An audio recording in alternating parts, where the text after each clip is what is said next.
Religion, a key factor in the expansion of empires, was a divisive force as much as it was a unifying one. Christianity remained a dominant force in Europe, but it split into several factions during the 16th and 17th century, led to significant historical changes. French King Henry IV, often known as Henry of Navarre, converted to Catholicism in 1593 for the sake of solidifying his power and ensuring peace. As the quote he once said, "Paris is well worth of Mass," suggests, his actions demonstrate the willingness of monarchs to approach ruling with practicality rather than theology. Henry IV also sanctioned religious tolerance of the Huguenots, or French Calvinists. Islam too experienced a split, and political rivalries between the Ottoman and the Safavid empires deepened the breach between the Sunni and Shia branches of the religion. At the same time, Sikhism provided a way to combine Hindu and Sufi Muslim beliefs. The Roman Catholic Church faced many challenges in the European shift from feudalism to centralized governments. International in organization and influence, and boasting a large bureaucracy of its own, the Catholic Church was subject to corruption.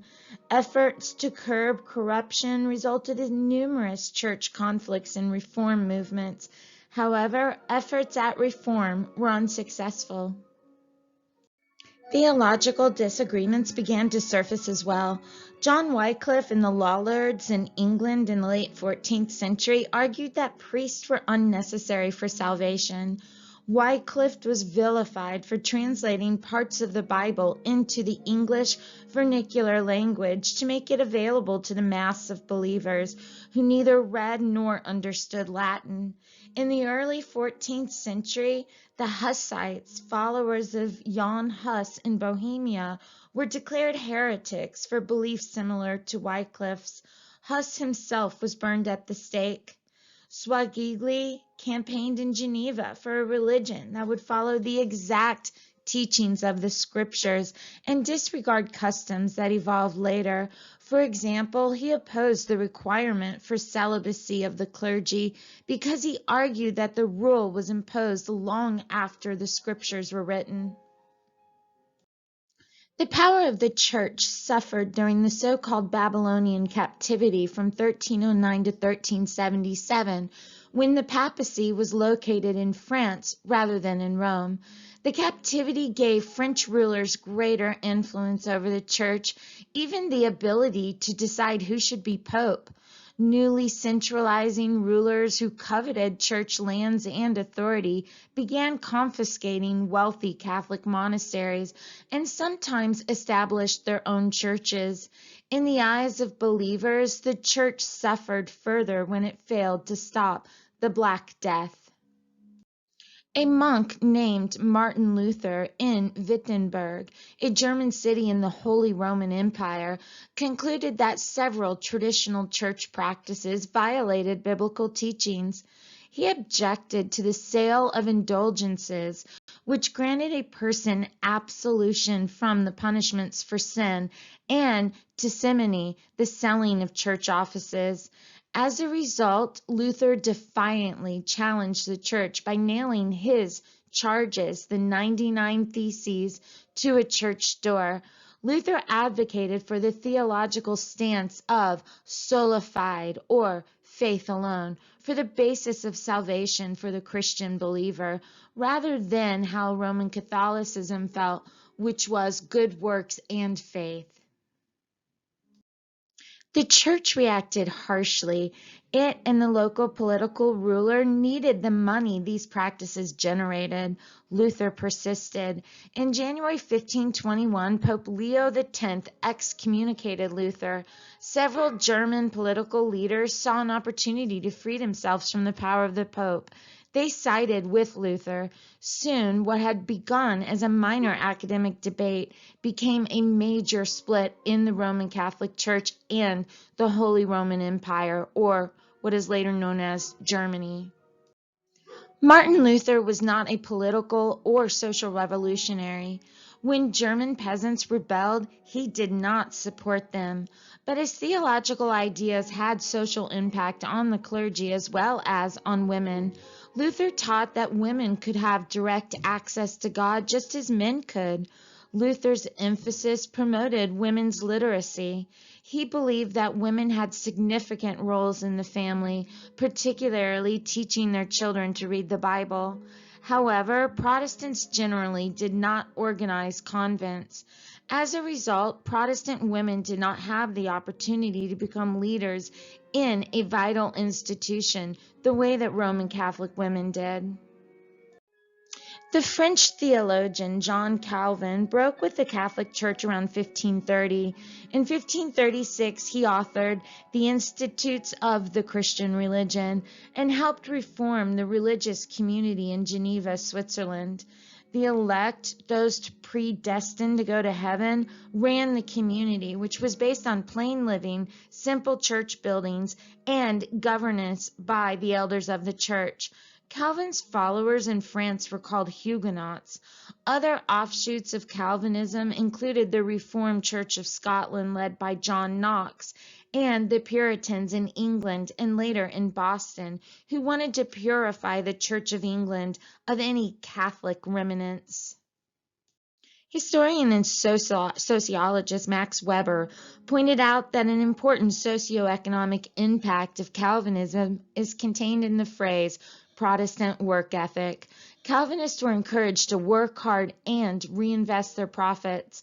Prosperity was attached and ostensibly showed that God favored their obedience and hard work. Prosperity also indicated their position among the elect. Calvinists viewed their work ethic as righteous living that elevated them to positions of secular leadership. Together, the various reform efforts are known as the Protestant Reformation.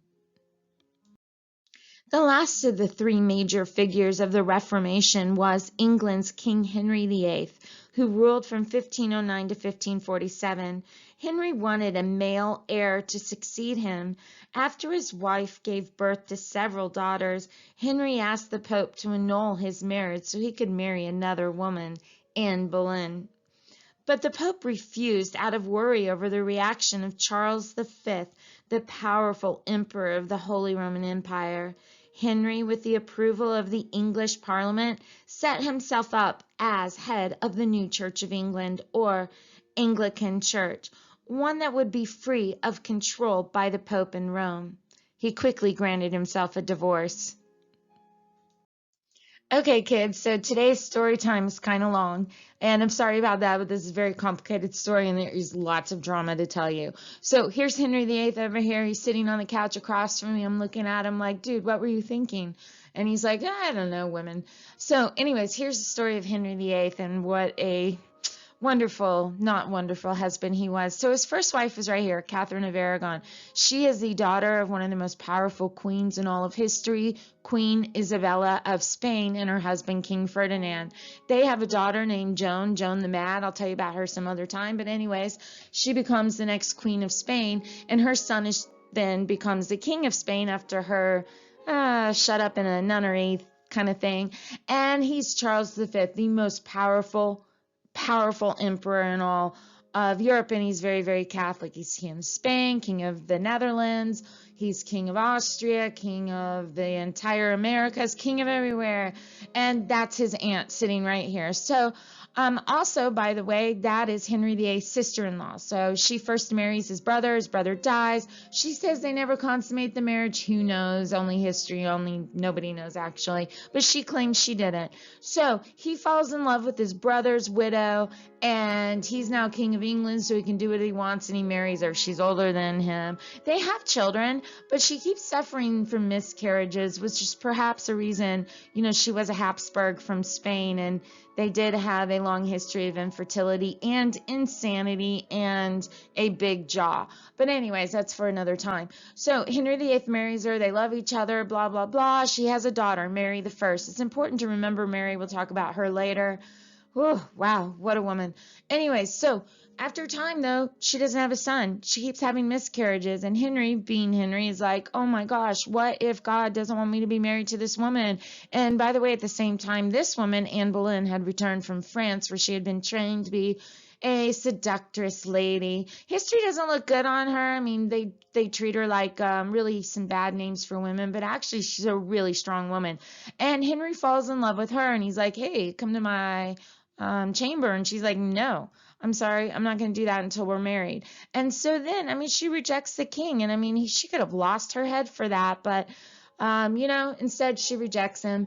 And then he actively begins to try to divorce her. Problem was, she's very Catholic, comes from a very Catholic family. Pope's not about to grant him a divorce, and she's getting older and older and older. So Henry's just like, screw it, I'm going to form my own church. It's still going to be Catholicism. It's just the difference is I'm going to be head of the church instead of the Pope. So he kept all of the Catholicism in place except for who was head of it, and he makes himself head, and he grants himself a divorce, and he marries Anne Boleyn.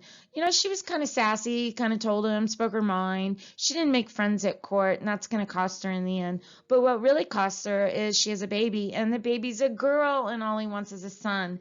And so now he begins to think, oh, witchcraft, and I must have fallen in love with her because she's a witch. So he accuses her of having an incestual relationship with her brother. Not true, but hey, there we go. And, being a traitor to the throne by sleeping with another man, because by the way, if you're a queen and you slept with somebody else instead of the king, that was an act of state. That was treason against the state, and you could die for that. And so that's what she's accused of. Historians do not believe she did either, but she will go to the scaffold and be beheaded. Done. She's gone.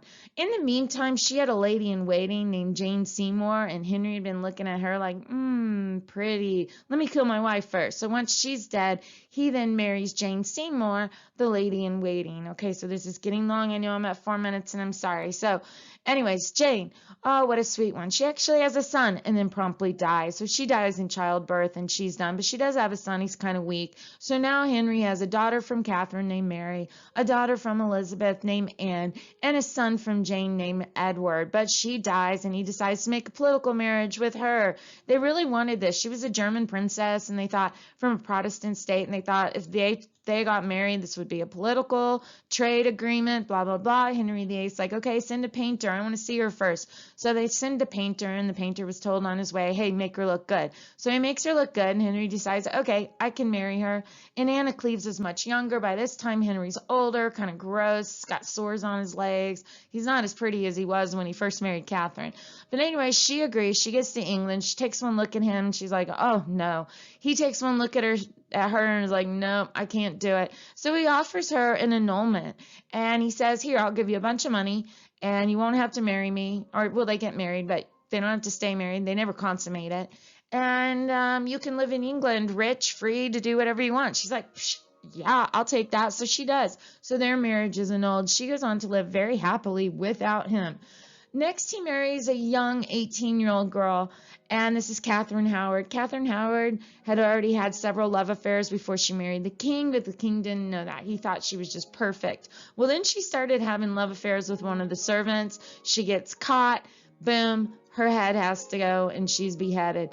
Lastly, he marries his third Catherine, Catherine Parr, who survives him barely, but she takes care of him in his old age. He dies. She survives. She goes on to marry for the third time this lovely guy. She's raising Elizabeth. She has a daughter who later dies. But anyways, oh gosh, everybody dies. Interestingly enough, it is her daughter, Anne Boleyn's daughter, that will become Elizabeth I, the most famous queen in English history. Charles V had revitalized the concept of the universal monarchy and spent most of his reign defending the integrity of the Holy Roman Empire from the Protestant Reformation.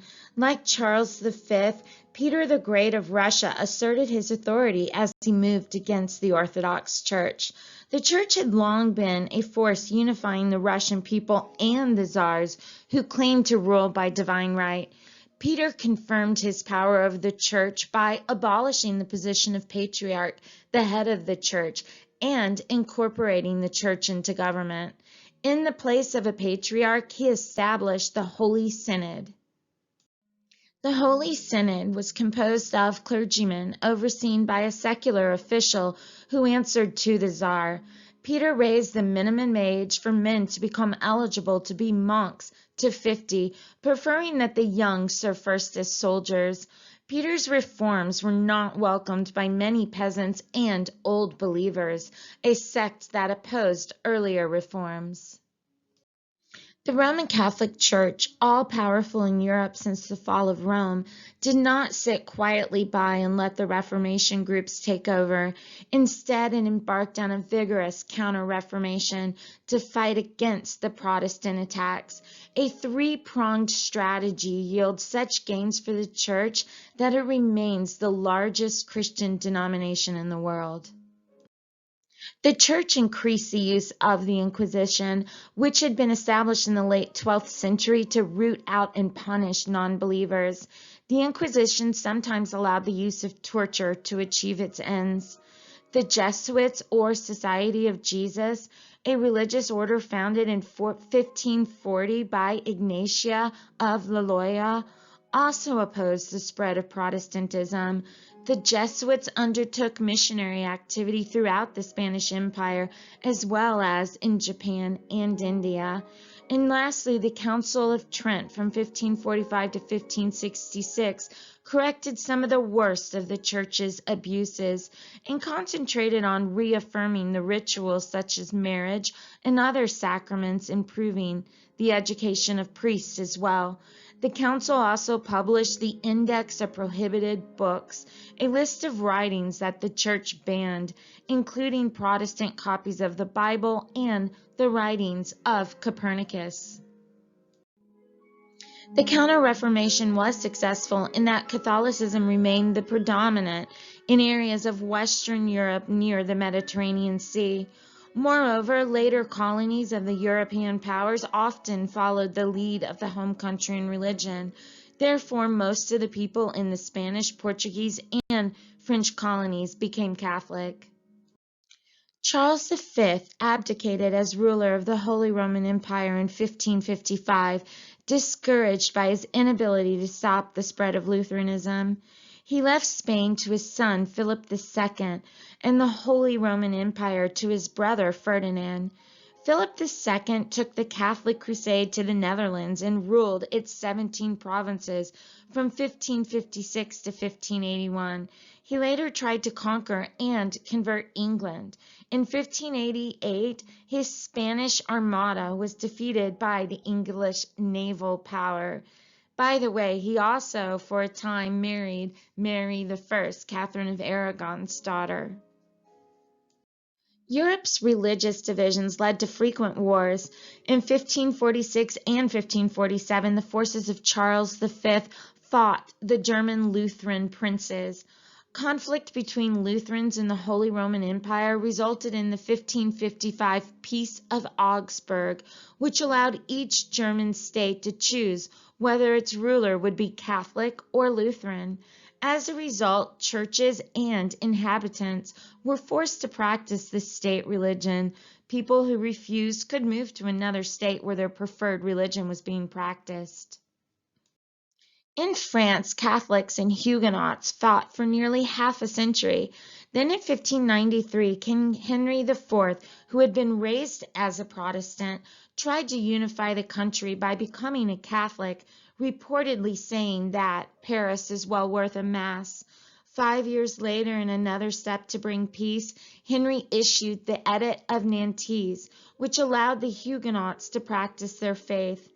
The edict provided religious tolerance in France for the next 87 years.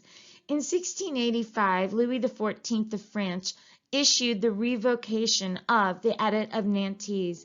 As a result, France experienced social and economic effects.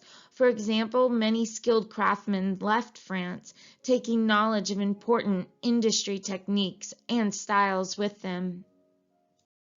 The final great religious conflict between Catholics and Protestants in Europe culminated in the 30 Years' War from 1618 to 1648, which led to an economic catastrophe for most of the continent.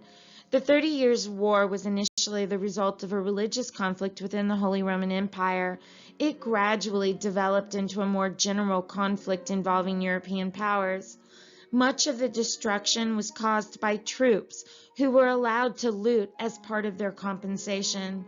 The war resulted in widespread famine, starvation, and disease. The war culminated in the Peace of Westphalia, which allowed each area of the Holy Roman Empire to select now one of three religious options: Roman Catholicism, Lutheranism, or Calvinism. After this settlement, France, Spain, and Italy were predominantly Catholic. Northern Europe was either Lutheran or Calvinist. England was a Protestant with a state church. Allowing rulers of various areas of the Holy Roman Empire to choose a denomination had important political effects. It gave the countries and duchies much more autonomy than they had previously. Consequently, the states of Prussia, now part of Germany, and Austria began to assert themselves, although they still formally belonged to the Holy Roman Empire. Prussia, after suffering tremendous destruction during the 30 Years' War, developed a strong military to protect itself. The Prussian military tradition would become a key factor in European politics in the 20th century. As in the Holy Roman Empire, religion and the state were closely tied in the Islamic empires. Islam continued to be an enduring belief system, spreading its sphere of influence despite factions that developed within it. Until 1453, much of the area had been controlled by the Byzantine Empire and followed the Eastern Orthodox religion. After the siege of Constantinople, the area became Ottoman and the dominant religion became Islam. A sultan replaced the emperor, and the Byzantine Empire's Justinian law was replaced by Sharia. This is a strict Islamic legal system that deals with all aspects of life, such as criminal justice, martial laws, and issues of inheritance. Using Shia Islam as a unifying force, Shah Ismail built a power base that supported his rule and denied legitimacy to any Sunni Muslim. This strict adherence to Shia Islam caused frequent hostilities within the Ottoman Empire. Aqaba I tolerated all religions. He gave money or land to Hindus and Muslims. He also gave money for a Catholic church in Goa on India's southwest coast. He provided land grants for the relatively new religion of Sikhism, which developed from Hinduism and may have been influenced by the Islamic mysticism known as Sufism. Sikhism, a monotheistic faith that recognized the rights of other faiths to exist, became the fifth most popular religion in the world by the 21st century. Akbar tried to ease tensions between Hindus and Muslims. He gave Hindus positions in his government. Zamindars of high and low positions could be Hindu and married Hindu wives. He exempted Hindus from poll taxes paid by non-Muslims in the empire. Because he enjoyed religious discussions, Akbar invited Catholic priests to Delhi to explain Christianity to him. Regarded as one of the world's outstanding rulers, Akbar encouraged learning, art, architecture, and literature. He tried and failed to prohibit child marriages and the ritual of sati, in which widows killed themselves by jumping on the funeral pyres of their dead husbands. He died in 1605 without successfully converting his Hindu and Islamic subjects to the religion called Din-a-Allahi, or divine faith, which he had promoted to reconcile Hinduism and Islam. In the early 1600s, scientific thinking gained popularity in Northern Europe as trends in Renaissance ideas, curiosity, investigation, and discovery spread. In a period of religious schisms, scientific thought represented a very different kind of thinking, one based on reason rather than on faith, that would set in motion a monumental historical change. In 1620, English scientist and philosopher Francis Bacon developed an early scientific method called empiricism, which insisted upon the collection of data to back up a hypothesis. Bacon challenged traditional ideas that had been accepted for centuries and replaced them with ones that could be demonstrated with evidence. Scientific thinking advanced through the correspondence of leading scholars with one another, even during the religious wars, and by the establishment of a Royal Academy of Science in France and in England. Sir Isaac Newton, combining Galileo's laws of terrestrial motion and Kepler's laws of planetary motion, published a work on gravitational force called Principia. The ideas in Principia influenced science and mathematics and helped lead to a new vision of the world. Many intellectuals thought that science showed that the world was ordered and rational, and that natural laws applied to the rational and orderly progress of governments and society. This thinking is key to the Enlightenment. In the end, this period saw religion serve as both a unifying force and a destructive force. Religions are bound to split. Today, Christianity began as one early on. Now it has 600 denominations in it. Buddhism in India split early on with a disagreement between the emphasis on personal meditation in Theravada and public rituals and compassion in Mahayana. Islam split between the Sunni and the Shia, who had disagreements over the rightful successor to Muhammad as leader of the Islamic community. Christianity in Europe and the Byzantine Empire split over disagreements over the role of faith, issues of salvation, disagreement over the authority of the Pope, and the differences in rituals. Christianity further split over the role of faith, the role of the clergy, the Pope, and how to interpret the Bible.